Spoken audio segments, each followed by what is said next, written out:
हमारे स्पेक्ट्रोस्कोपी के 17वें ई लेक्चर में आप सभी का स्वागत है। इसमें लास्ट सबसे कठिन टॉपिक है UV-IR तथा NMR स्पेक्ट्रोस्कोपी तकनीकी की सहायता से कार्बनिक यौगिकों की संरचना का निर्धारण करना। मैं पहले भी इस बात को संक्षेप में आपको UV और IR के बारे में बता चुका हूँ 16वें लेक्चर में। अब आज यहाँ हर कंपाउंड, हर तरह के ऑर्गेनिक कंपाउंड के जिसमें अलग अलग क्रियात्मक समूह होंगे उनके बारे में UV-IR और NMR तीनों का एक साथ हम अध्ययन करेंगे। जैसे आपके एल्कोहल में हम IR से कैसे पहचान करेंगे कि इसमें ये जो CH3 है, CH3 के तनन बंकन की अवशोषण बैंडें आएंगी, फिर CC तनन की बैंड आएगी, फिर उसके बाद CO की आएगी, फिर OH तनन और बंकन की आएगी। यानी इसमें ये CC, CH, CO और OH इनमें से क्रियात्मक समूह की पहचान होगी प्रमुख रूप से दो से होगी, CO और OH से। पढ़ चुके हैं पहले। OH तनन आपके H बॉन्डिंग पे भी डिपेंड करती है। ये आपके शार्प बैंड आती है 3650 से 3584 सेंटीमीटर -1 पे। और यदि H बॉन्ड है तो फिर बंध कैसा हो जाएगा, O बॉन्ड H दुर्बल हो जाएगा। उस स्थिति में ये 3584 से 3200 सेंटीमीटर -1 पे आएगी। फिर है CO तनन, ये आपके 1240 से 1000 cm - पे अवशोषण बैंड आती है।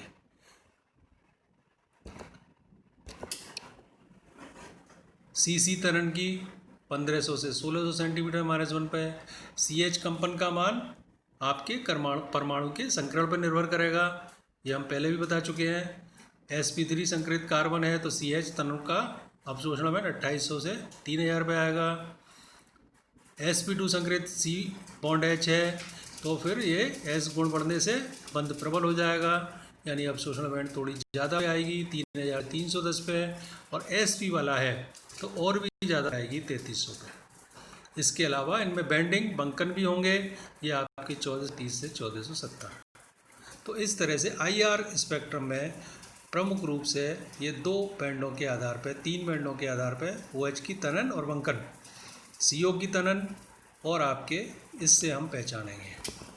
अब UV के आधार पर या IR में दिखा रखा है कि CO स्क्रैच, ये आपके OH स्क्रैच, ये CH स्क्रैच, इस तरह से ये करेंगे।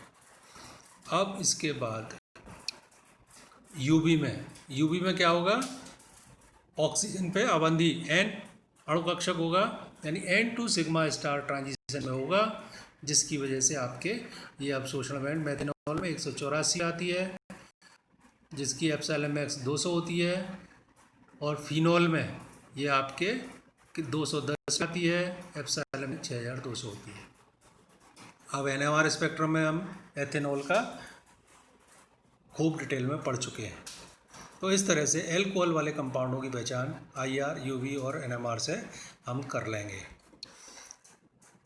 और भी दे रखे हैं मेथेनॉल में, ये NMR स्पेक्ट्रम में CH3 और OH, तो फिर आपके ये क्वार्टेट OH का कैसा आएगा, क्वार्टेट।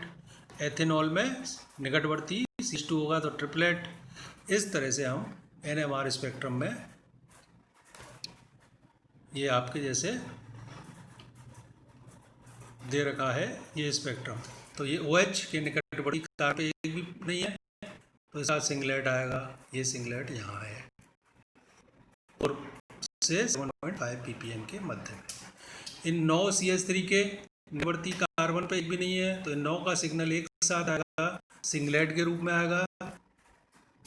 और इनके जो एरिया होगा, एरिया में ना 9:1 का अनुपात पाया जाएगा। ये दूसरा आइसोप्रोपिल एल्कोहल का दे रखा है, इसमें OH के निकटवर्ती कार्बन इस पर कितने, एक, यानी कि इसका डबलेट आएगा, ये डबलेट दिख रहा है। CH3 का, दोनों CH3 का सेम आएगा, निकटवर्ती एक 1+1, ये डबलेट CH3 का दिख रहा है।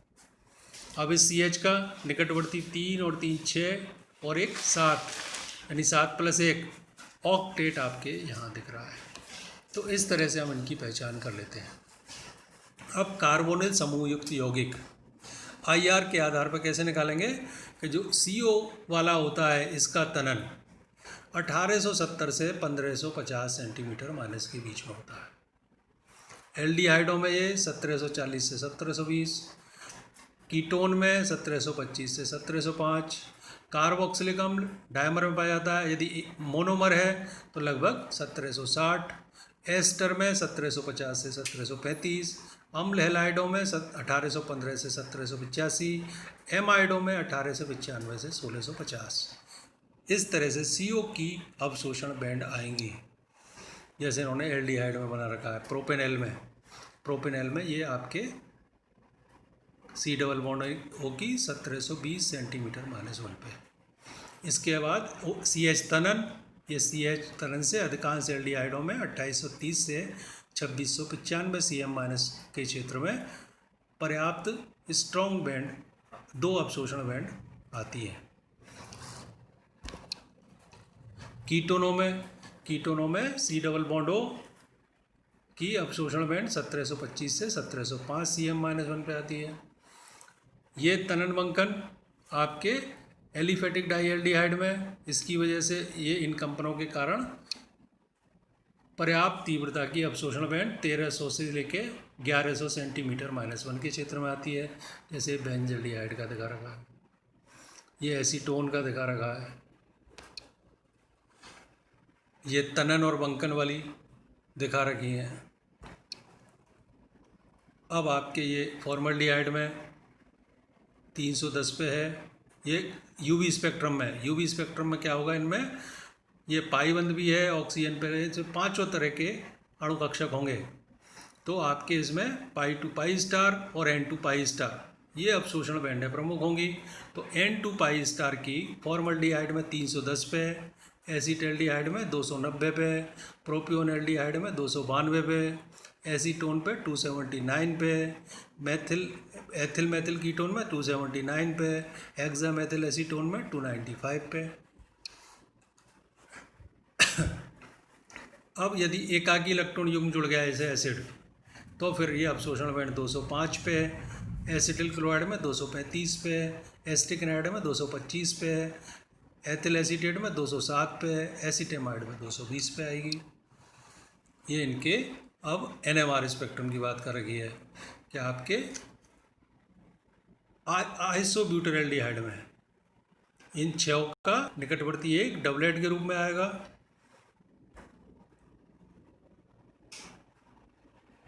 आपके CHO के निकटवर्ती एक ये डबलेट के रूप में आएगा, और CH के निकटवर्ती 6 और एक साथ ऑक्टेट के रूप में आएगा।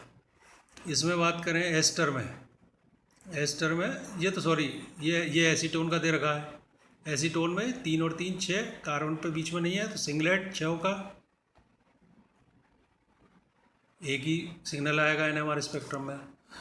ये एथिल एसीटेट का हम डिटेल में पढ़ चुके हैं। तो इस तरह से हम तीनों की सहायता से कैसे ज्ञात करेंगे alcohol, aldehyde, ketone, acid, ester, ये हमने आज ज्ञात किया। धन्यवाद।